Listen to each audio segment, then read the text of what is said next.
mic check, please. Hey everybody, welcome back to the Ducks Unlimited podcast. I'm your host, Chris Jennings. I'm your host, Dr. Mike Brasher. My name is John Gordon. I'll be your host.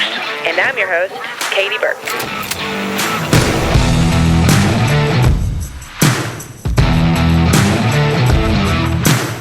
Welcome to the Ducks Unlimited podcast, the only podcast about all things waterfowl. From hunting insights to science-based discussions about ducks, geese, and issues affecting waterfowl and wetlands conservation in North America. The DU Podcast, sponsored by Purina Pro Plan, the official performance dog food of Ducks Unlimited. Purina Pro Plan, always advancing.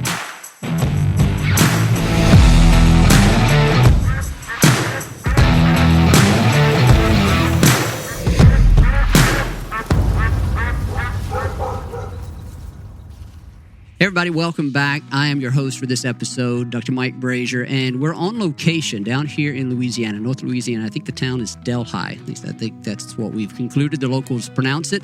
And we're here on an opportunity to visit with some of our great partners, Winchester Ammunition. Winchester Ammo is the official ammo of Ducks Unlimited, proud partner, and happy to have them on board with all of our conservation efforts. And we had an opportunity to visit with them this week. We got a few folks here around the table. And we're going to have just a casual conversation about some of the things that we've been doing this week. We're going to talk about some of the new products from Winchester, talk about some ammo. And then one of the great things about being with folks for a couple of days is you have a lot of fun stories, have a lot of fun interactions. So we're going to touch on some of those. But first, I'm going to let my guests introduce themselves. I'll just go right here. Yeah, so I'm Will Brantley. I am a freelance outdoor writer, was formerly a Ducks Unlimited employee once upon a time, and worked on the magazine staff.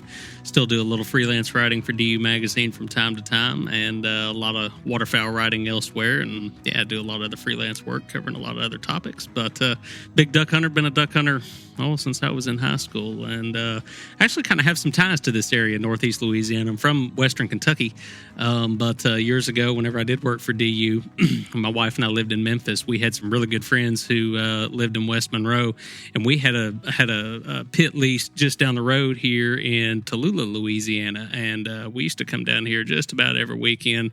Before my wife and I had kids, so our schedules were a little freer to make that drive every weekend. But we came down here and spent a lot of time hunting down here. Spent several Christmases down here, actually. So it's the first time I've been back here in this part of Louisiana duck hunting in quite a few years, and we've had a good week. Well, it's great to be here with you. I know your name from some of the work that you used to do with DU. First time we've had an opportunity to meet, and anytime you can meet someone for the first time and do it over some decoys and a duck blind and shooting a few birds, that makes it even more special. So thanks for being here, and it was great to learn a little bit more about you. So we'll talk more about that here as we get into the episode. And here I'll go with Jake.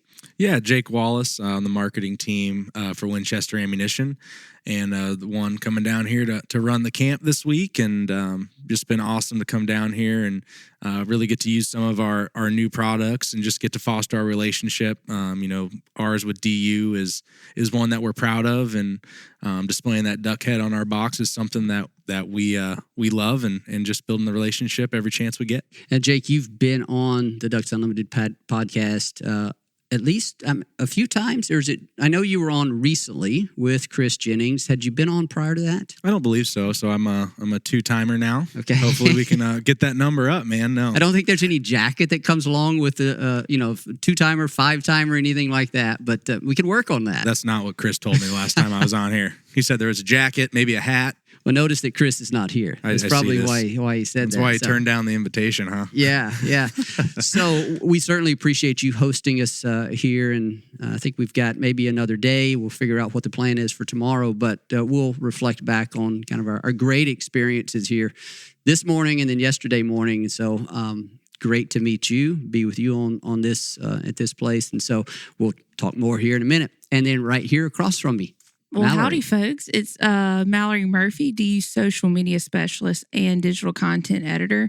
And I showed up to the party this week. It's always nice to come hang out with Winchester. We've been teasing getting me on a hunt for the past few years, and it finally happened. So I came on across the Mississippi from North Mississippi. It's great to be down in the great state of Louisiana. So, and Will, it's great to see you again. We shared a blind many moons ago when I first started here. So yeah, it's good to see you for again. sure. I think we hunted together in Ballard County, Kentucky. So, Yeah. So killed more ducks this week than we did that week. So Oh yeah, but always good to see you. Mallori, I think you've been on an episode or two, maybe at the very beginning. Yeah, I pop in every now and then. I'm lurking in the shadows. So I'm Dee's jack of all trades. Yeah. So it's always nice to hop on the D podcast and say to everybody. I do want to give you an opportunity to introduce yourself a little bit more because you're one of the people within Ducks Unlimited that does a lot of work and that interacts with a lot of our members, a lot of the people that follow DU on our social media channels. You're one of the many people that contribute to the content that people find on all of our social media platforms. But you've been with DU, actually, what did we learn earlier this morning? How long have you been with DU? Yeah, actually today is my 5-year anniversary at DU. So Well, 5 years to me, congratulations. yeah. 5-year anniversary. And you and I get to work together a fair bit. And you're also from Mississippi. And so you grew up, I was learning a few things about you this morning. You grew up hunting. Tell us about that. When did you first get into hunting? And duck hunting wasn't your first love, right? No, it was not. I started hunting around 7 or 8 years old. My family always leased out our duck hunting, so I really, really, really got into deer hunting, squirrel hunting with my dad, and I really didn't start duck hunting until I got into high school, going with friends. You know how it is with girls. You go with your boyfriends, then it kind of catches on a little bit. Yeah, so that's how I started out. Yeah, and so you made your way to duck hunting along the way, and you've been familiar with Ducks Unlimited, our banquet system, the conservation work that we do for a long period of time. But then you made your way to, I guess I have to say the name of the school, Ole Miss. You made your way to Ole Miss. And Toddy. So talk about your, what kind of degree do you have? Like a lot of people think of Ducks Unlimited, at least from our conservation standpoint, I think they think about biologists and people that have those kind of degrees. But there are a lot of different educational backgrounds and skills required to run our organization to do all the things that we do. And so talk about yours and some of the other people in the communications department. What kind of degrees do y'all have? Do you bring to the organization? I think people always say, how did you end up getting a print journalism degree? But then you started working in social media. And I think that to do something like social media or anything in communications, really, I think you should step out of like the normal marketing degree, advertising degree, really, really, really deep dive into what you want to do. I knew I always wanted to do something in the hunting industry. So I was like, maybe I should go do marketing, start working for one of these great companies, maybe Winchester, you never know. So started doing that. And then I realized that I do not like sitting in business class. I don't know why I have to take accounting. I don't know why I have to take economics to sell a product. So I've always loved stories and telling stories and reading books and deep diving into anything. I know if anybody knows anything about me, I'm a big history buff. So I'm a very, very, very curious being. So I was like, why don't I just write about the adventures that I go on and the things that I love to do. So I ended up getting a print journalism degree. I specialized in magazine service. I actually worked in a hunting store in Oxford for about 2 years after I graduated college. And then D Magazine had an opening for a digital content editor. And I was like, well, I don't really like digital. I'm more of a print person. But yeah, I might can do it. Then I ended up interviewing, and Matt Young is our editorial director of the magazine. So started talking to him more about everything, and we ended up having some of the exact same professors. I went through the exact same magazine program that he did, and then started working for DU. Luckily got the job. This is a funny story. I got the job offer from Matt Young while I was driving a tractor. So I almost ran the tractor off the road because I was bumming around helping Dad and them. So that was a pretty fun time right there. So you were excited whenever you got the job offer? I was really excited. It was around October is when I interviewed. Hadn't heard anything back for a while. And then he called me. I think it was mid-November. And he was like, you can start as soon as you can. And I was like, man, well, I'm from around Quitman County. So the rut was just about to start. I knew I was getting ready for deer hunting. I was like, I need to tie up some loose ends. I just need to finish a few things out. Can I start maybe mid-December? I just got a lot I have to do to just get ready for it. And Matt was like, "Oh yeah, absolutely, whatever you want to do, that's fine." But yeah, I just wanted to hunt the rut before I actually started working. Does Matt know that story? I think he figured it out. I might have told him in passing. It's been a while, but I'll make sure. But that was a fun story to tell. Yeah, I'll make sure that he listens to this episode. I say, might learn a few things. So Jake, I'm looking here at the three of us: Will, Mallori, Jake, and I'm sort of the odd person out, at least in terms of, which is the really weird thing, that I'm also the co-host or the host of this communication platform here on this episode. Y'all are the communication experts. I'm not. I'm like the trained scientist. Went to school to learn about duck ecology and conservation, and so it's really weird to be the person asking the question to the people that are trained for this area, right? So, but Jake, you and Mallori, I guess, have worked together a little bit on some of the social media content and maybe some of our marketing and advertising. Tell us a little bit about that. One thing I will say is I encourage people to go listen to the earlier episode with you. We talked a lot on that episode about your personal story. And so we don't necessarily have to cover all of that. It's a fascinating story. You were a competitive shooter, still are. I don't know if you still actively compete, do you? Yeah, no, I still actively compete. So we're taking a little bit of a break. My wife and I just had our first baby a little over a year ago. So took a little break from that to focus on shooting, or focus off of shooting onto the kid. But, it's a cool way and how I got into Winchester. But, we've worked, Mallori and I, in passing, where we at DUX or Ducks, I think is what you called it. Yeah, DUX. DUX, kind of in a little chaotic capacity there. Where I totally forgot about that. Where we rub shoulders.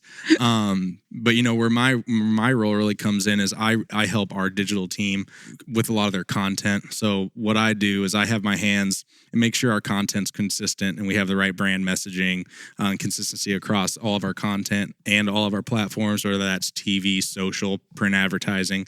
So in that same vein, we try to really coordinate those things, and we push some stuff over to DU when we have some things come out.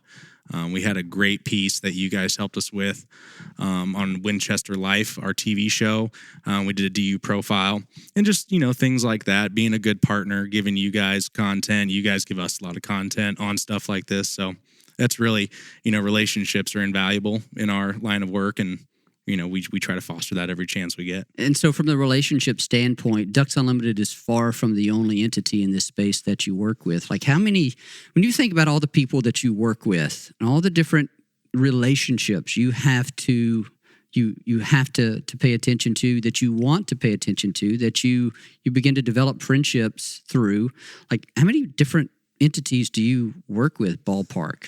Man, entities is tough because it's, we have 50 plus people on Team Winchester, and that could be everything from, world-class competitive shooters to social media content creators, really the best people in their respective fields within our industry and end use.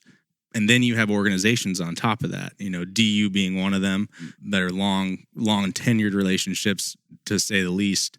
But man, it's hard to put a number on it. And our brand is so highly requested that, we really try to never say no to people within reason, to keep that horse and rider at the top of people's mind. And let's see, I guess where I don't know a whole lot about, like I said, this communication space and the advertising and marketing. What does an average day look like for you? And does it vary throughout? I guess it does, depending on what time of the year it is, right?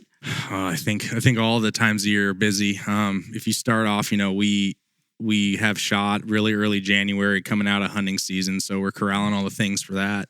Then you go from that shortly after into turkey season, where we put a big emphasis on, longbeard being the king of spring and getting out there and fostering relationships with some of those conservation groups that are in that space. And then right after that, we go into shooting season, and we are the leader in the shooting sports, whether that's pistol shooting, clay target shooting.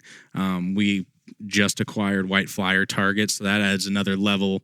That adds another dynamic to our business for sure. And then right after that, we're in hunting season and nobody's in the office, and we're all out building relationships, gathering content, trying to do the best we can to, get our end consumers and our end users the best products out there on the shelf so they can go be successful, whether that is on the range, in the field, in whatever aspect they choose to use our stuff in. So Mallori, there's a little bit of a story that we kind of encountered this week. I want to ask you about sort of the way you interact with our partners, using sort of Winchester as an example in this story. I do a little bit of social media here and there, and I try to be the good partner and play a little bit of a role in this for Ducks Unlimited. And so we're going to talk about some snipe hunting a little bit later on, legitimate snipe hunting, not the one where we hold the bag and all that kind of stuff. They're real, folks. That's right.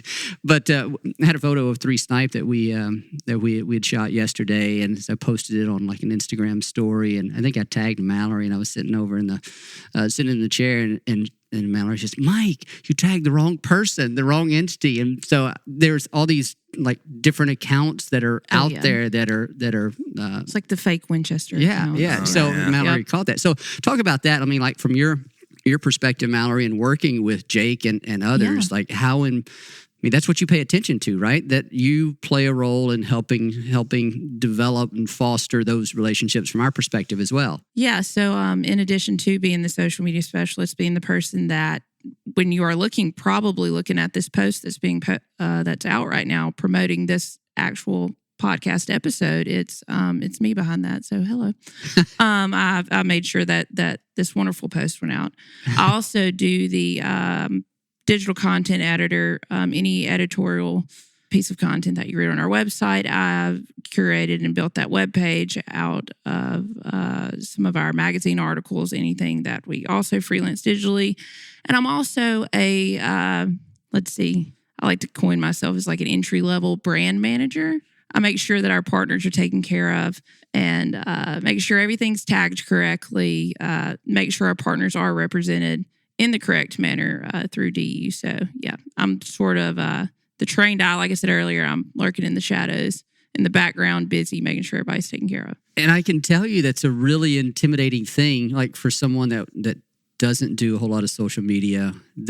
It's intimidating to think, okay, I need to tag the right people to know who they are. And it's like, oh my gosh, there's a lot of work that goes in here. I mean, you think social media, it's a lot of work, a lot of physical work, a lot of time, and a lot of mental kind of thought and creativity that goes into that, right? You have to really, really, really be good at time management, which I'm not. So my brain is automatically in a million different directions in the first place. So I think it is good for someone in a role like this to be able to have the flexibility to do a lot of different things. And I'm thankful for DE that they allowed me to do that. But like I said, working with Winchester and working with partners, social media is an awesome tool for our communications department, not only as a touch point to relay messages to our members, but also engage and communicate with our corporate partners. So, Mallori, it's been great to have you here, and appreciate all the work that you do on the post that people are going to be seeing, some short little videos and things of that nature. It's and I see all the comments. I know everything what y'all say, even though someone doesn't respond. There is someone reading them, so don't worry. That is true. I'm always watching. So, Jake, one of the things that we were here doing this week is trying out some new ammunition, new blends. Tell us about some of what we've got here, and then Will, I want to come and talk to you about a little bit of your background, but then you have some unique perspective, and you understand more of the ballistics on this type of stuff than I do. But we'll get you to also talk about some of this. But Jake, some of the products that we were looking at this weekend. Yeah, I mean, really, we kind of ran the gamut for waterfowl from Winchester. We had everything out here from Expert, which is probably shot at or shot more ducks than most cartridges out there. Blindside 2, which is our next iteration from Blindside. We did some things there in the manufacturing process to really make that fly well, respond better. It's the wad we use in there right now. We changed it so that it is actually responsive out of all chokes. We saw some issues with that in the first iteration of Blindside, and we put the engineers to work to fix that. And then we have probably our newest, or one of the newest things. I think we launched it at the same time as Blindside, but that's bismuth. And we shot bismuth in 12, 20, and 28, and then we were running Blindside 2 and Expert in the 12. So we really had it all, and we used it all, and it was effective at just about everything. So they're great products. Bismuth is obviously our premium. And I'd put Blindside 2 in that same vein. Blindside 2 is more designed for decoying birds, stuff that, are in your spread 25 to 35 yards, which we had lots of those opportunities the last couple of days. So it was great to see it all work. I appreciate greatly the opportunity to try some of these. I shot some of the 20 gauge bismuth last year. Thoroughly impressed. Also have some 12 gauge one shot bismuth, and it does a number on the resident Canada geese. I can attest to that as well. 28 gauge this weekend was phenomenal. So much so that I'm now eyeing a new gun. That's right. So That's thank right. you were for that. burning up the Google search on that one. That was an awesome little gun, a little 28 gauge, and just a fantastic cartridge to go along with it. We are at a time in the ammunition industry where bismuth and some of the other non-toxics that are much more effective from a lethality standpoint than let's say steel are becoming more affordable, or in a relative sense. What's driving that? What's kind of going on with this explosion of these high quality, phenomenal cartridges? I think everything we do at Winchester, we set out to make the best, whether that is shot shells, centerfire rifle, centerfire pistol, rimfire, and that doesn't stop with a shot shell, right? There's a lot of old technology in there, but there's a lot that you can do. And regarding bismuth, it has all the technology you can possibly fit into a shotgun shell. So like with our 12 gauge and 20 gauge, that's everything from, water resistant primer. The wad is our dry lock system. And then we also have a buffer in there that it helps to lessen shot deformation as it travels down the barrel. And it really just works for improved patterns at longer distances. Now, with any technology, the better you get at it and the more manufacturing capabilities you acquire through the production process, it's able to drive down those costs. Now, I don't think anybody, especially our waterfowl community, would say that ammunition is incredibly affordable right now, just with the world we're living in. But that's something we're very conscious about whenever we design a new product. We know that our consumers are regular old average Joes, and we try really hard to cut those costs where we can to get them something that's affordable, whether that is bismuth, Blindside 2, or expert. So I think I referred to these as cartridges. Probably it's not a cartridge, right? Is it, or what's we can roll with cartridge. So sure. I'm like a geek for wanting to get the names right and all that shot kind of shell stuff. And so then I noticed you referred to it as shot shell about the time where I was thinking to myself, did I refer to that correctly? It's just the way I work. You're man. spot on. It's a shot shell cartridge. If you can use both of them, there you go. But in the industry, when you hear cartridge, what do you think? It could be anything. I would ask, what do you mean? Do you mean a rifle cartridge, shot shell cartridge, right, so rimfire cartridge? Yeah, no, you're good. So, we'll talk with you a little bit here. You are very well known in the outdoor and hunting industry. I don't know if that's a good thing or a bad thing. You've been on a few podcasts. You've not been on the DU podcast yet. Actually, was just on the DU podcast here a few weeks ago with Jennings, and kind of. So that one may not be out yet then. But by the time we're recording, I would think so. It was the Kentucky episode, right? Yeah. Oh, all right. I assume so. So it's out. Is it out? It's Okay. out. Yeah. All right. But it was really recent. In addition to posting about the podcast, I listened to the podcast. Yeah. So yeah, but I mean, we did just record it. It was like 2 weeks ago. Yeah, you could have covered for me. So I've been exposed now that I didn't listen to that episode. I listened to most of them. Chris doesn't listen to all of them. I'm the brand manager. Right. I got this. Well, you saw Will Brantley on. You're like, I don't need to listen to that. Making sure the talents are side-eyeing each other right now. Right. So I'm sorry.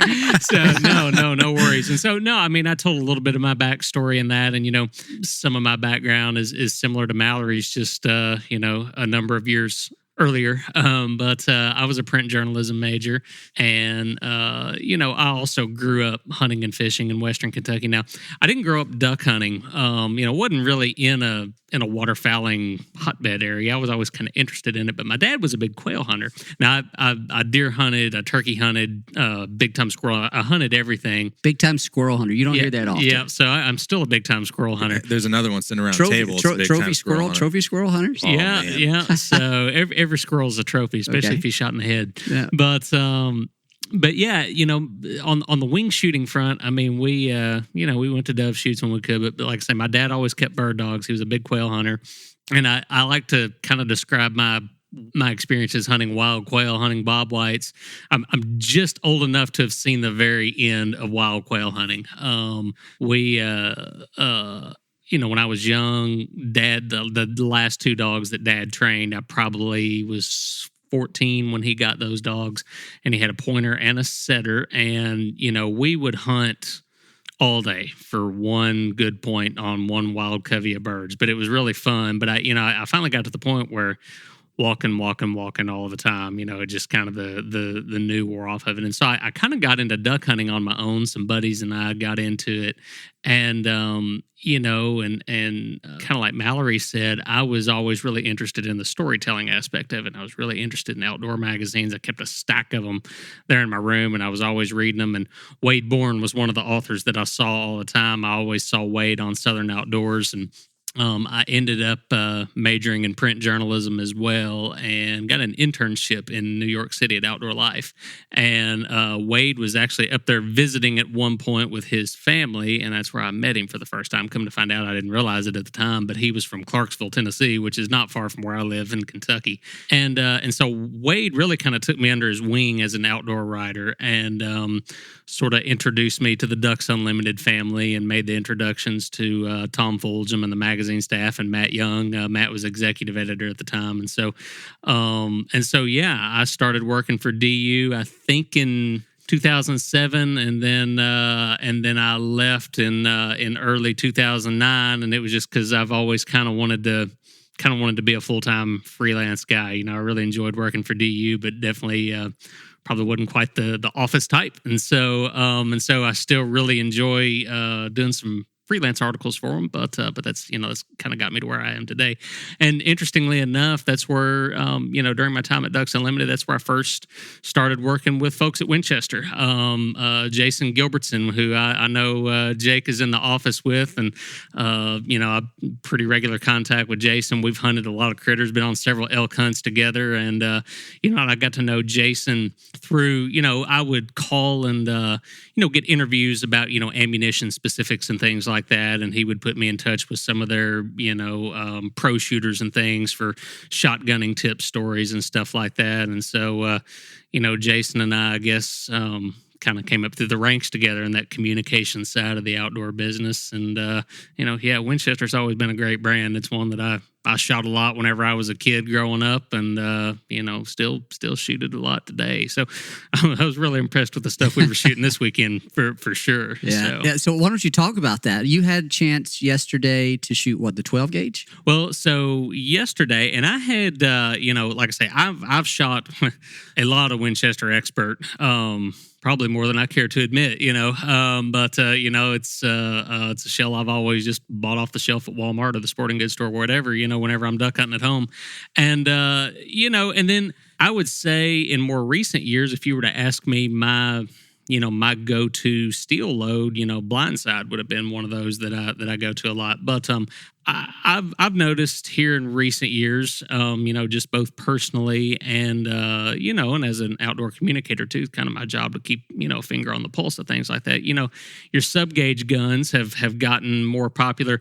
Honestly, not just with waterfowlers, but turkey hunters too. I'm a big time turkey hunter, and one of the things, there's a lot of good non-toxic, shot shell materials that are, in some cases heavier than lead, and certainly more dense than steel. And so what you get out of that is you can get a pellet that has the same, the same energy, the same momentum in a much smaller pellet than a much larger steel pellet. And because of that, you can fit more pellets into the shot shell. And, with steel, because it is so much less dense than lead, you kind of have to, people have learned to compensate for that by going with bigger pellets, and that's how you get your downrange killing power. And, if you've shot a lot of steel shot, number 4 steel can be really good for ducks and the decoys. You start getting, Canada geese flying overhead at 40 yards. It's not always that great. And so you want to, upsize to those bigger pellets. But what the non-toxic stuff allows you to do is get that same energy in a much smaller pellet. Well, the bismuth. Yeah. Well, the bismuth. Yeah. And that's why what I was referring to specifically. And I mean, there's several non-toxic materials, but we were talking about, we were shooting the bismuth specifically this weekend. And so what that's allowed to do, in addition to, and Jake, correct me if I'm wrong on any of this, but in addition to the really top shelf, components in a lot of the shot shells, and I think that's probably one of the big differences. Like, the steel shot of today is way more effective than it was, 25 years ago when I first started duck hunting, because you do have better wattings, you have better powders, you have better primers, your waterproofing processes are just better. And so, even your budget steel loads, because you have all those top shelf components, throw a better pattern. Well, you combine that with a shot material like bismuth, and then you're able to pack the lethality of, maybe a 3-inch 20 gauge shell into that little bitty 28 gauge shell. And, it's still not a 12 gauge. But what we found out, down here, I mean, we were shooting a lot of green wing teal, but we, it's northern Louisiana. You shoot a lot of ducks down here. We shot some widgeon, we shot some gadwall and some pintail. And, I would say our average shot this week has been probably 25 yards over the decoys, but we've had some longer shots. And, I got to pick up that 28 gauge. And I've shot a 28 gauge on the clay range, a little bit, just kind of playing with them here and there.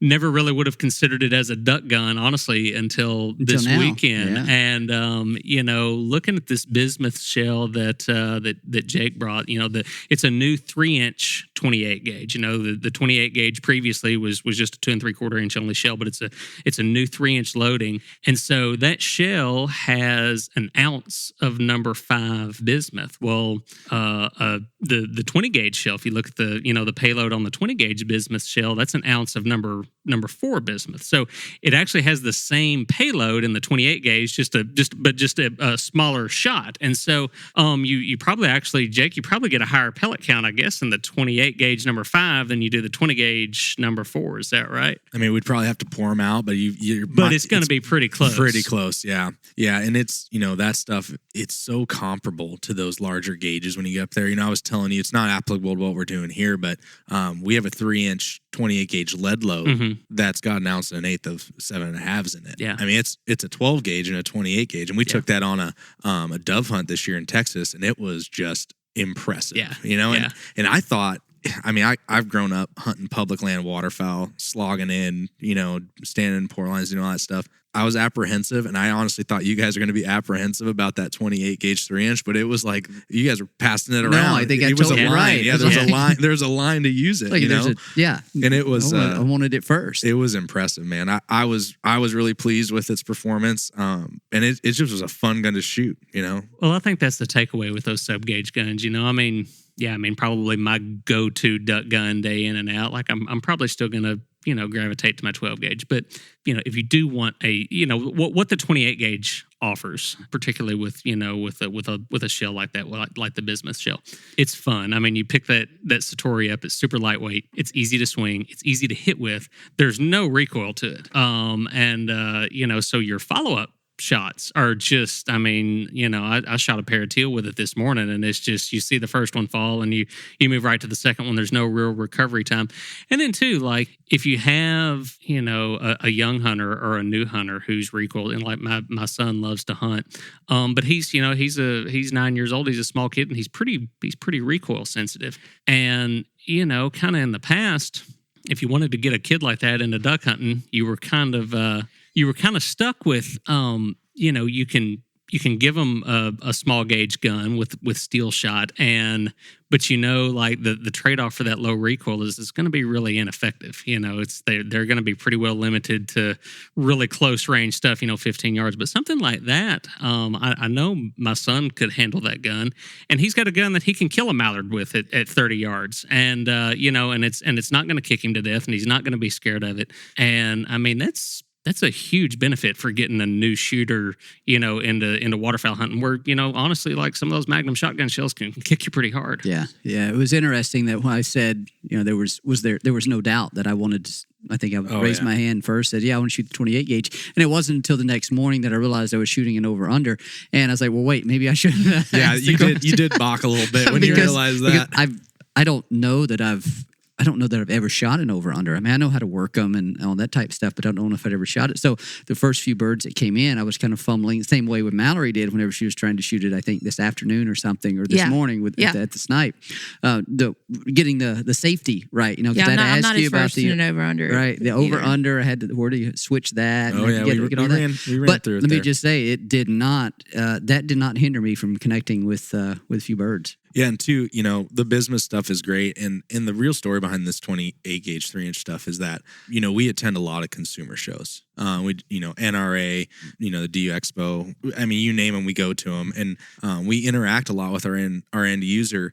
And a lot of people asked us for 28 gauge 3-inch waterfowl stuff. So bismuth was an obvious choice there, but you know, we also make it an expert. And the reason I mention that is, you know, if you do choose to go out and get a gun in 28 gauge 3-inch, you don't have to really go ahead and sticker shock you with the bismuth if you want to try it. You know, we do make it in the expert line as well as a lead load too. So we've shot a lot of bismuth. We shot some expert out of it. You could definitely see the quality, you know, the difference in quality from a component standpoint, because bismuth is so much more dense than steel. It hit them with authority, but they both work very well. So let me ask you a question. I've seen this, and I don't know if there's truth to it, but I've heard people say that there's something about the 28 gauge that gives it ballistic properties or patterning properties, and let's say a 20 gauge. Is there any truth to that, or is it just so dependent upon what load you're shooting and things of that nature? I mean, a 28 gauge to 28 gauge, I would probably point to that would be around choke constriction. And, your shot string and things like that. Yeah, and to some extent, like a rifle. Guns like certain things, and some guns pattern better with one wad than the other, and it's just there's a lot of variables that go into that. The answer to that question, if you asked 100 different people, you probably get 88 different answers. But there's nothing magical necessarily about a 28 gauge that would cause it across the board to pattern better than, let's say, a 20. Hey, if you, it's Dumbo and his feather, man. If you think it's magic, it's magic. You know. Okay. Okay. What else do we need to talk about here with any of these products, the new shells, anything else to talk about? I have a few other questions related to some of the production, just general production of shot. Learned some things from riding with you and just starting me asking what I considered very naive questions, and then learned a few things also about some of the wadding and its function in recoil and so forth, and things that I'd never really considered. I want to talk about those after we come back from a break. But anything else about these products, about any new things coming from Winchester that we want to talk about right now? And we're sitting, it's mid-December. I would say, you know, we launched everything here within the last year or so. We're days away from SHOT Show at this point. I would just tell everybody to stay tuned. We've got some incredibly cool stuff coming up at SHOT, as well as some mid-year launches next year of some really cool new technologically advanced stuff from Winchester. So, you know, I would just say stay tuned, and hopefully we can get back on at that point and tell you about the cool new stuff that we come out with then. Yeah. I will not be attending SHOT Show, so I'll have to catch up. Maybe if you're back on with me, I'll know by hearing it, but if you're back on with Chris Jennings or anybody else, then I'll have to make sure that I listen to that episode, right? We'll make sure Mallori sends you the link. There you go. Yeah. So I do want to add, though, to this little tidbit. I was sitting directly to the left of Mike yesterday morning and Will this morning. I have the ability to edit this out if I don't like the way this is going. No. It was actually pretty funny.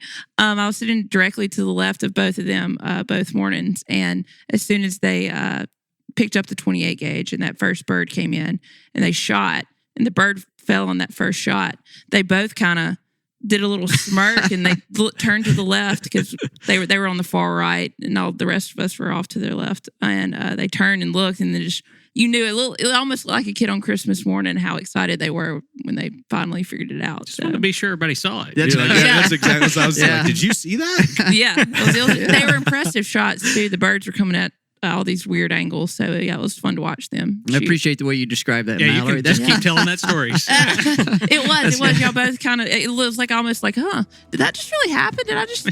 Yeah. So it was actually pretty cool. It's very good. Thanks for that. We're going to take a break right now. We'll come back. We've got some more fun stories to talk about. Some of the how you get to know people and how you banter back and forth with folks as you spend a couple of days with them at the duck camp. So stay with the folks. We got some more fun stories coming up after this. Stay tuned to the Ducks Unlimited podcast, sponsored by Purina Pro Plan, after these messages.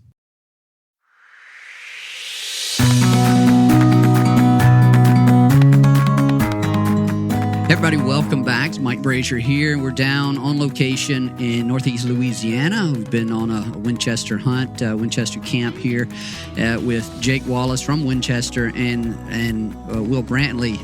Who are you? How do you introduce yourself? I forgot about all that because you do some freelance work. And all that. I mean, Field and Stream, freelance writer, editor. Field and Stream's hunting editor, editor of Realtree.com, Whitetails editor for Peterson's Hunting. Whoever will pay me to write a hunting story. A whole bunch of stuff. Yeah, good. And then Mallori Murphey, our social media specialist for Ducks Unlimited, and we wanted to pick up and talk about some of the fun experiences that we've had this week. We've had a couple of hunts, hunted a rice field both days, dramatically different weather conditions both days, dramatically different bird responses, and I mean it was both days were successful.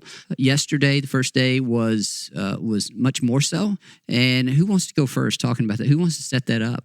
Which of you? Will, you want to take a stab at that? Yeah, if you were to ask me what I would consider the ideal duck day, I mean, I would say post cold front, high pressure morning, blue sky, sunshine, 10 or 15 mile an hour northwest wind. Exactly what we had this morning, and exactly the opposite of yesterday. Everything was there. We just didn't see that many ducks. Those that we did see were flying a mile high. Yesterday, on the other hand, was warm and pouring down rain.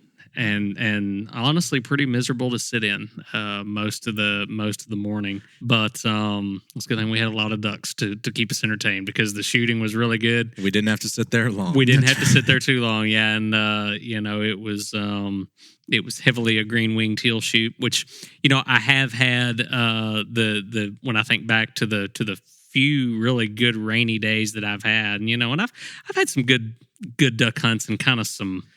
I don't know, some small days. I mean, kind of some damp, misty days. But yesterday was probably the best hunt that I've ever had in what I would call a pouring down rain. You know what I mean? And it does seem like the good days that I have had when it's been rainy, a lot of times it is on some of your ducks that seem to fly.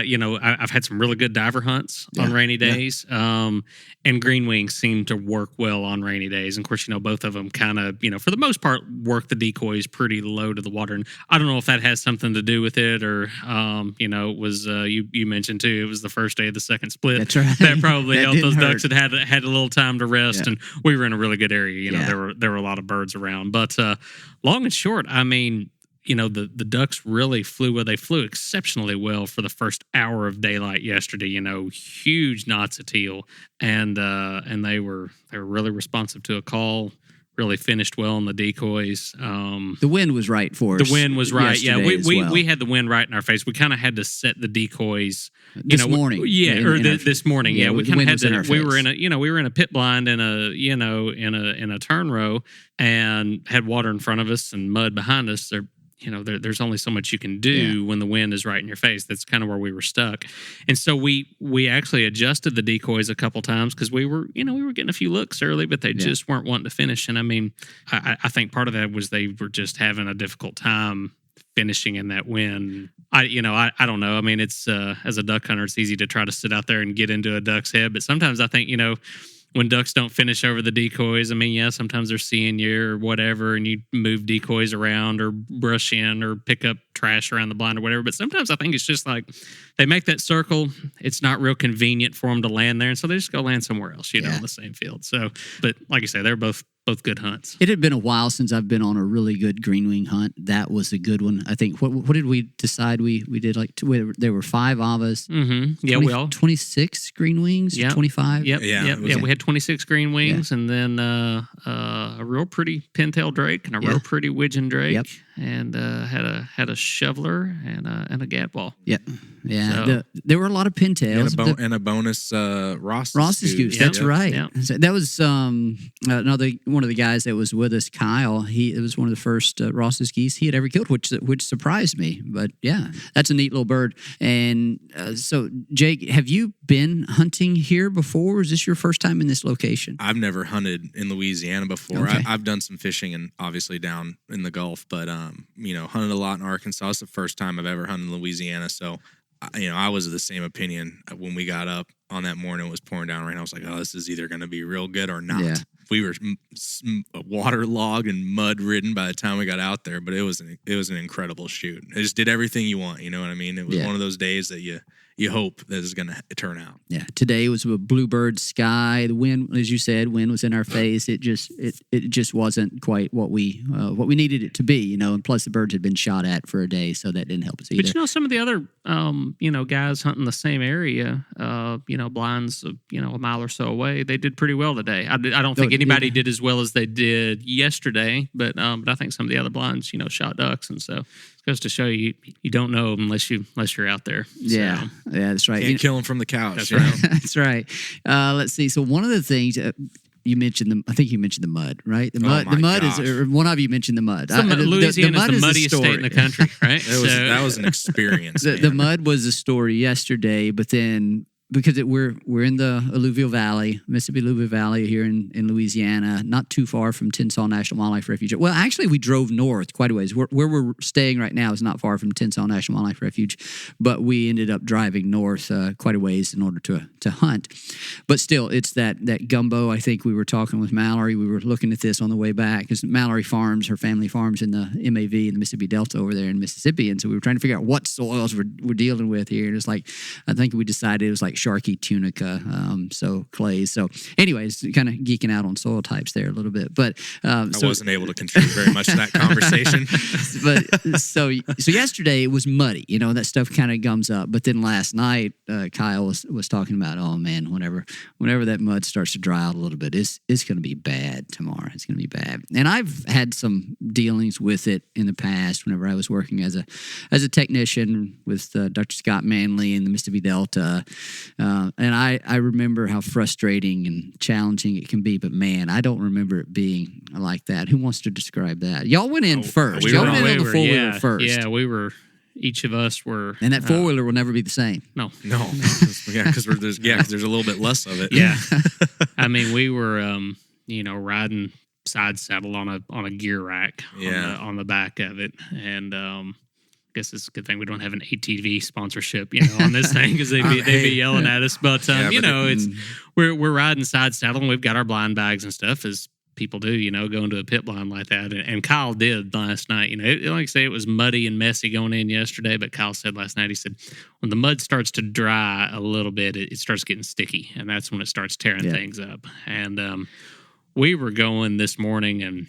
Kyle was trying to pull, the side of it up kind of into the grass and stuff along the ditch just to knock some of that mud off. He tried actually pulling off into one of the flooded fields and just getting it wet, but it was balled up so heavily on the tires that the four-wheeler didn't have the torque to turn the tires outside of about first gear, and it would not throw that mud. It just kept kicking up. It was almost like a big snowball, 4 of them.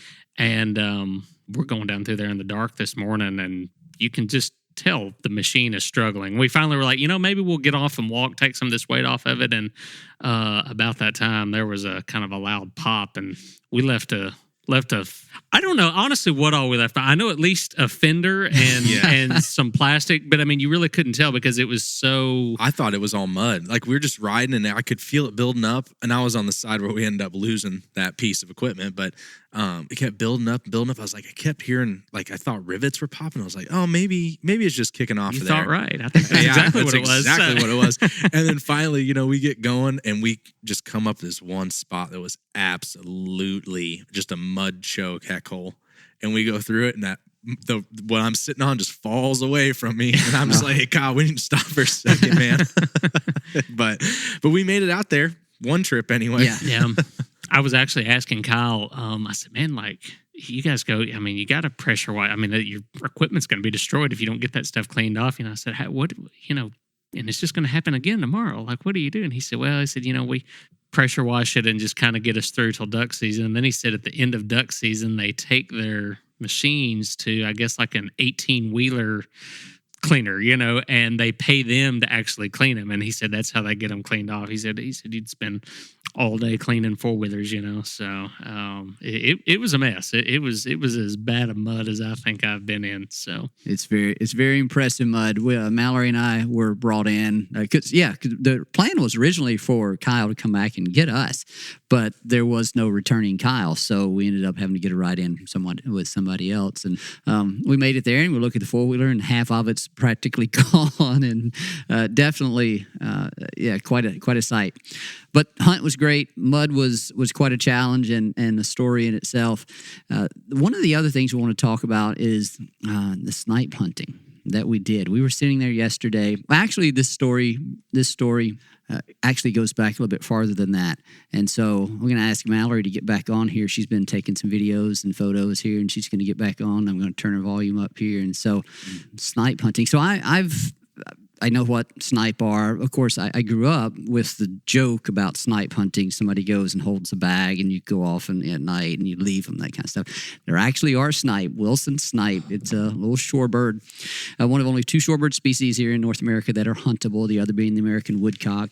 They're found quite common. They're quite common in sort of flooded ag fields during this time of the year down in this part of the country. I don't know their full range throughout during the non-breeding season, but certainly down in the southeastern U.S. I've hunted them before. But Mallori was before this hunt. You were in Florida, and that was the first time that you had ever been exposed to snipe hunting. Yes. I told Mike, I made a joke yesterday and said snipe did not exist in my world until yesterday. So I'd been in Florida on a hunt, and obviously the duck hunt was a little slow, so we were just bumming around saying, our guide said, hey, why don't we walk through this field over here and see if we can flush up any snipe? And we were like, okay, sure. Now, what was your reaction when you heard him say snipe hunting? Well, it was the normal, what people usually do. Obviously, I'm a little bit older now and a little bit more educated than I was. But did you know it was? Did you know it was a bird? Did you know it was a legitimate? I knew it was a legitimate bird. I grew up like you, snipe hunting, and then once you get older, you realize, this is a real species. So yeah, but I've never actually hunted it before. Never given it the thought of day. And they were like, yeah, let's do a little snipe hunt. And I was like, all right, sure. Okay, this is kind of weird. We're just going to walk through a semi-flooded little field with just some tall grass in it and a little bit of shrubs. I'm not very good with Florida types of trees, but walking through all that. And all of a sudden you hear this weird little shrill, like that. And then something just pops up about 10 yards in front of you. Boom. Mallori misses. Boom. The girl beside me knocks it down. And I'm like, this is fun. This is awesome. So, and then I came back and told Mike, I was like, Mike, I shot a snipe. Ended up getting one after I wasted a few shells. But I was like, Mike, I shot a snipe. And he was like, well, there's some right behind us. Let's go get it. So, but the other thing was you had to leave before they were going to cook them. And yes, so although you had killed one, you had not eaten one. I had to leave that morning to come here. So, yeah. Yeah, so that was part of the motivation also, because we were sitting there yesterday and Mike was like, it is an amazing tasting bird. And I was like, okay, let's try it. So, we had to tell Mike to put his head in the blind when ducks were coming around because he was so that busy is true. looking for snipes to in come by. addition to that, and I think I was looking around, I need to get better being versed in my bird identification on the wing. Yeah. I'm also just need to give in and get contacts. But I was also like, Mike, is that a snipe? Is that a snipe? He's like, no, that's a killdeer. I was like, okay. Is that a snipe? No.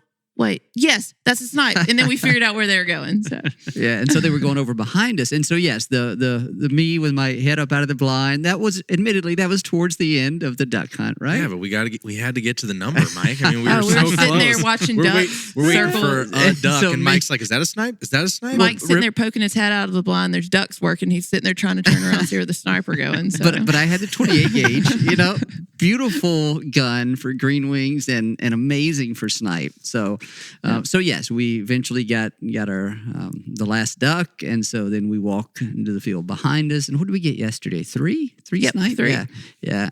That was fun. So last night we cooked those up, and what's the verdict on how they taste, Jake? Oh, I've hunted snipe in the past. Like I hunt them with pointing dogs. I use Brittany's for mine, and they're awesome. They hold a little better, but they're a fantastic little critter, man. I mean, they taste good. I would do it again.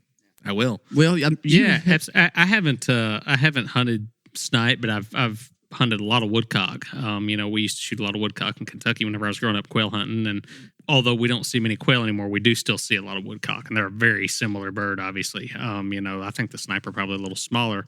But yeah, I mean, I really like doves. They're one of my favorite wild game, and I think a woodcock tastes just about like a dove, and those snipe did too. I mean, you sauteed them in some butter. Yeah, didn't get too fancy. Yeah, a little steak seasoning, and they were really good. And so, yeah, I mean, we went out and hunted them again today a little bit, and they were fun. It was kind of a combination of of kind of trying to walk up birds, like like you're walking a fence row, trying to jump quail or jump woodcock.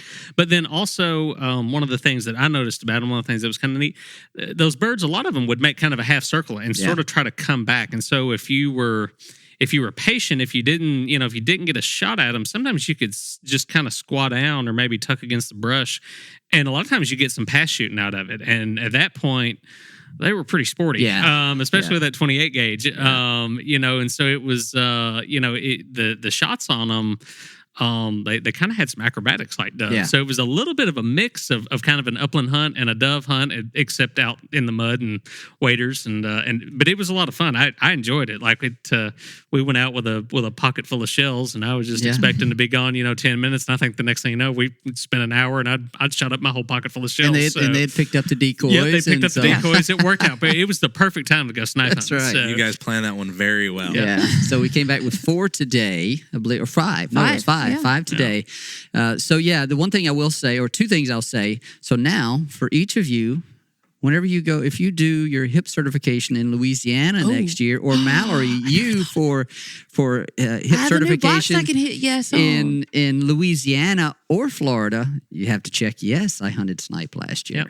Or I forget exactly how they do those. Isn't it the snipe if rails you're going to and something, gallinules? Yeah, So- I think so. I forget exactly how I that. can finally hit yes. That's right. So, but yeah, specific to the state that you hunted those in, though. So, but you go do that in Mississippi, on all the property that It's you have on access now. to there. That's right. That's a fantastic little thing. So, the other thing about snipe hunting, species identification is really important. Super It important. takes some time. It's easy. It would be easy to mess up. I was very thankful to have a biologist walking next to me.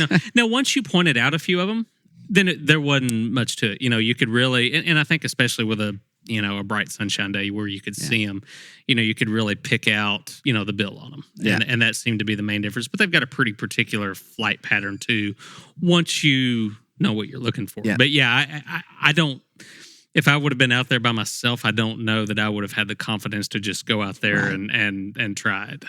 So That's right. Mallori tried to use that as an excuse for her missing a couple of times yesterday. She's like, I didn't know exactly what it was. I said, what do you mean? I just told you that's a snipe. You're good to go. They almost fall out of the sky, when they're flying. They're not an It's easy also critter their to try to distinct sound. shoot. I get it by the sound that they make when they jump up. So Yeah, that's a really good point. Like to begin learning to what they are and how to identify them. Whenever they do flush, they let off that distinctive call, and so if you use that as your initial way to identify them, you can be pretty confident, and then you can begin to learn the flight pattern, their wing shape and things. like Will said, they that type sort of stuff. bounce when they fly. And if so. you're patient, they'll usually just sit down, They'll not sit too right. far away. They'll go like 35, 40 yards, and then they'll sit right back down. So snipe hunting, that was fun. I appreciated y'all. Sort of. I wasn't sure what the reaction of the group was going to be whenever I kind of started. Yeah, let's do that. It was great when it was slow, man. It was something to do. Get out and go for a walk. Mike, you will have to tell them to take the time to get the thighs off the snipe. Yeah.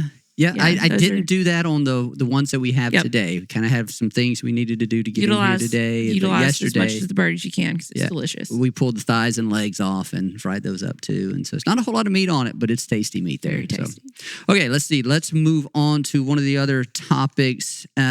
Jake, we had about an hour drive each of the last 2 mornings, and so we were peppering you with a variety of questions, and you would occasionally use some terms that I had no idea what it was. We were asking about some of the manufacturing facilities for Winchester, and you mentioned at one time something about a shot tower. You said this is the only location where we have a shot tower, and that was relevant to whatever conversation we were having. And so I had to follow that up and say, well, what do you mean a shot tower? Tell us. That was fascinating to me. Yeah, so I'll get there, but I think to lay it out, we have 3 places we manufacture ammunition. We have our headquarters in East Alton, Illinois, where we manufacture all of our shot shell products, including the components being shot. We have a plant in Oxford, Mississippi, where we do rimfire, centerfire pistol, and centerfire rifle, and then we operate the Lake City Army Ammunition Plant over in Independence, Missouri. So those are all of our manufacturing facilities with incredible workforce that helps us produce some great products. But up in East Alton, we have our shot tower, and it's a majority of lead that is used in ammunition products comes in from recycled batteries. So they take batteries and then they get the lead ingots from there. I think you call them ingots.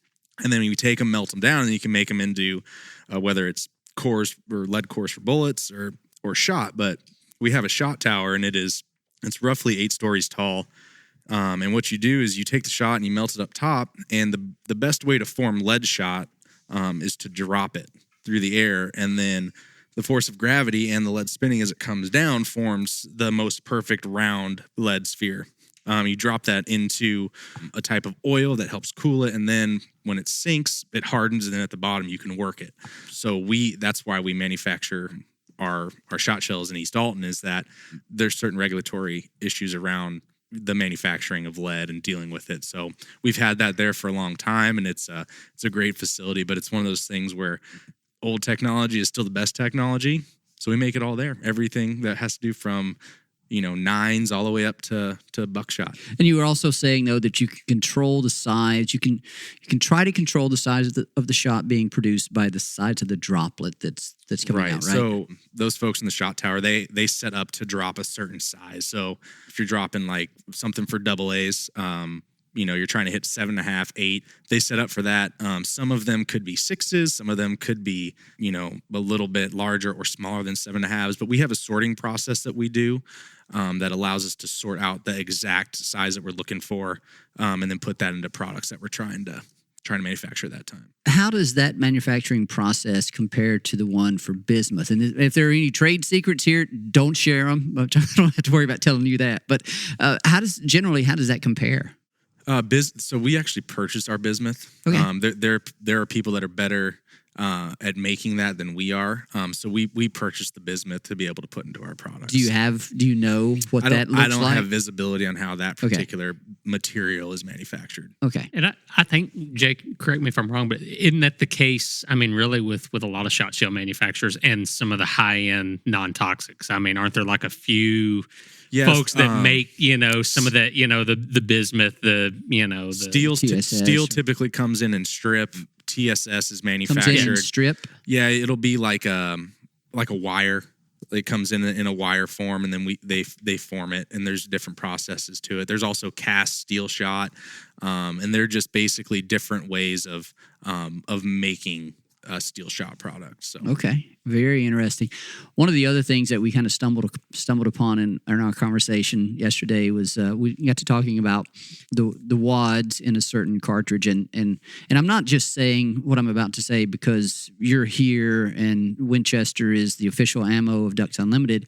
It is really truth in that probably one of, if not the most iconic shot shell that I'm aware of is Winchester AA.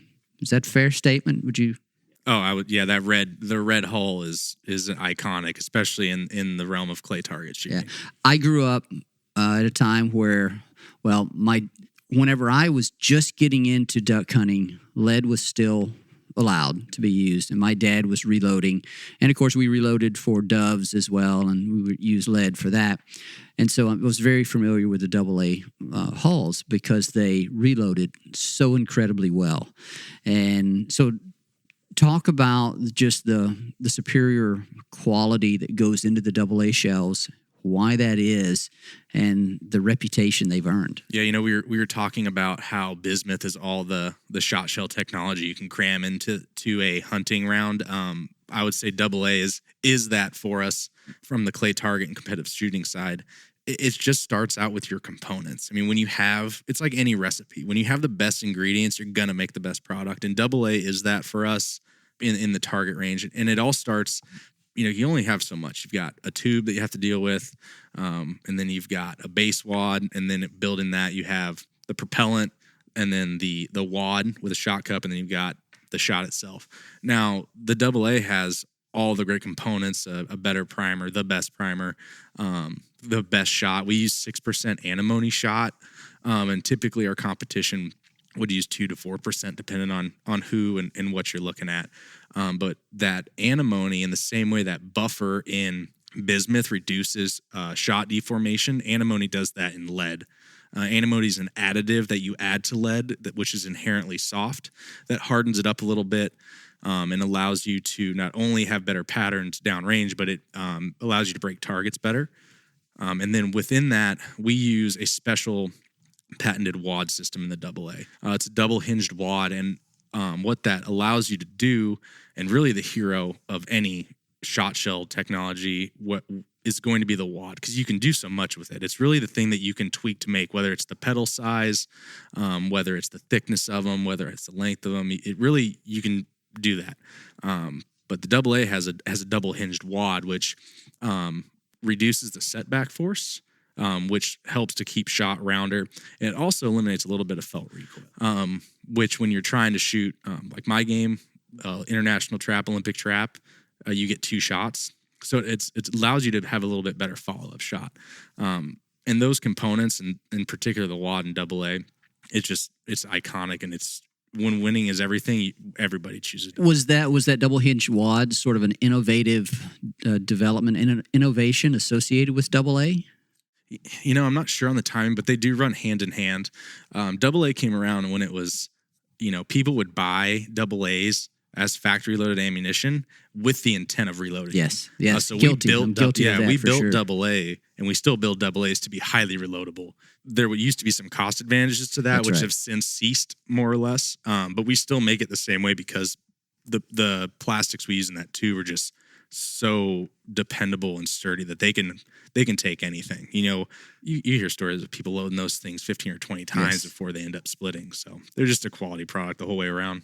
How much of the knowledge that you have and that you've shared with us came as a result of the work that you do now versus how much of it did you just have to or want to learn because you were a competitive shooter? So I'm a touch over 30 now. I started competing when I was 15. And at the time, I always wanted to shoot AAs. So, I mean, it's kind of like, it's just at this point part of my life. So you knew parts of it before you got to Winchester, and then once you got to Winchester, you learned a little bit more of it. I would say I knew the results. I didn't know the how part. Yeah. Like I knew AAs work. Now I know why they work and why they're the best. Whereas before it was just like I knew that the best shot that or shoot those as they still do. But now I can tell you why that works. It's not only just because of incredible skill that our shooters possess, but it's also because of the products that we make. And there's a little bit of a premium price on those, right, compared to some of the other loads that Winchester offers. It's like anything we make across all of our end uses. We make super targets, which are also, I would say, on par with some of our competitors' premium shells. Yeah. But AAs are a step above. But you can expect more from them. Right. And so the reason I mentioned that is I found myself purchasing some of y'all shells recently, and I did. And it was partly for nostalgia because I used to purchase AA, and I don't do a whole lot of shooting, practice shooting, clay shooting now. But I bought some of the others. I don't know, what did you, super clay? Is that what you called them? Super target. Super target. Yep. I bought some of those, but then I also bought some of the AA. And the price point was a little bit more. It wasn't outrageous, but But yeah, there's some nostalgia associated with that because that's what I was familiar with back whenever I reloaded. And so it was cool. Anyway, there was a neat sort of connection back to some of my childhood and some of the things that I used to do there. So appreciate indulging me there. What else other fun stories do we have over the week now that we want to talk about? There's at least one. I don't know if I want to go there. I mean, we had a little debate about the college football playoffs and all that kind of stuff. We don't want to go there, right? Do we? Mallori's got her headset back on. I'm tempted to do I turn it back up? So no, we don't have to go there. But we had a fun. That's right. I don't know if we have silent. enough time to go there. No. But it was a great weekend. Jake, thanks to you for having us here. One of the things that I know we value in one another in our organizations is our commitment to conservation. So I want to give you an opportunity to talk about that. Yeah, I think from Winchester's foundation, especially back to like John Olin, he created Nilo, which is our hunting and shooting preserve, to try out things and to try out the technologies at the time to make a better place for wildlife to foster and create a feeling of conservation right outside of one of the largest cities at the time, St. Louis, in the country. And so we're very rooted and founded in the conservation and the utilization of our natural resources, for whatever purposes that they are. And our conservation partnerships are narrow, but they're very deep. And Ducks Unlimited is one of those relationships. I think we're close over 20 years, close to 25, something like that as a partner. And it's really easy to have a relationship like that when you're an organization that has a strong purpose that aligns with one like ours, and you're so well-rounded in everything from your conservation message to your media. You guys are prevalent in print. You guys do a great job at social, and you even have a presence on TV, with DU TV. So you guys just have a wholesome approach to the area of conservation, of waterfowl and wetland habitat. And it's just something we appreciate. And, we don't put logos on our boxes that aren't ours very often, and that duck head on there is displayed proudly. So, it's a partnership that we enjoy having, we're proud of, and hopefully continue to do. Yeah. In addition to the duck head, those are just some beautiful boxes. I mean, man, how can you not walk by them in a store and not want to pick that up and just marvel at the artwork on them? I mean, those are just some, y'all have stepped it up for real. Those are some very good looking boxes. Our packaging, we've done a whole new, and it's their works of art at this point. Yeah. They're collector's items, whether you buy expert bismuth, blindside, rifle products, it's pretty cool. 85 years of conservation, DU logo on the front of this box, the DU logo on the side of the box. King Buck on the back of this. It's the Winchester 12 gauge 3-inch number 2's expert. So I don't know if it's King Buck on any of the others I'm looking at right now. No, that one is. We did that specially for you guys for your 85th anniversary. Yeah, and going back to that, I remember when y'all were working on all that. It was fun collaborating with y'all on all of the marketing materials and content that y'all produced for our 85th, and that just goes to show an extra step in what Winchester does to help foster this relationship with DU and everything that they do for conservation and how much they care about our one of our favorite resources. So, well, it was wonderful to spend some time with you. Thanks for everything that you continue to do for the outdoor industry, for conservation, some of the writing, some of the work that you continue to do for Ducks Unlimited. Hopefully this will not be the last time we get together and enjoy the outdoors. Well, yeah, no, I appreciate y'all inviting me, and thank you all for what Ducks Unlimited does.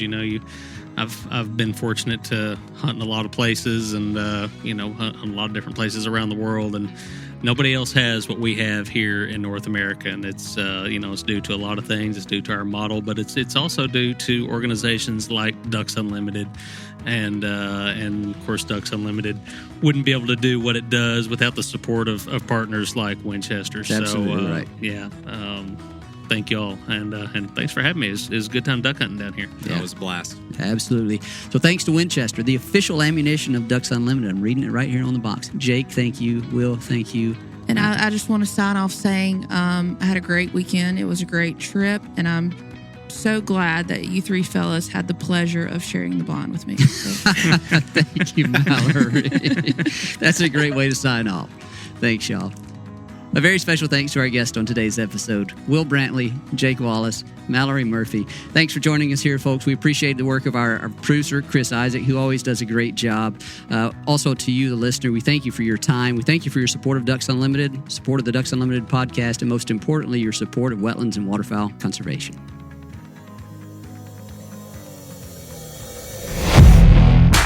Thank you for listening to the DU Podcast, sponsored by Purina Pro Plan, the official performance dog food of Ducks Unlimited. Purina Pro Plan, always advancing. Be sure to rate, review, and subscribe to the show, and visit ducks.org/DU Podcast. Opinions expressed by guests do not necessarily reflect those of Ducks Unlimited. Until next time, stay tuned to the Ducks.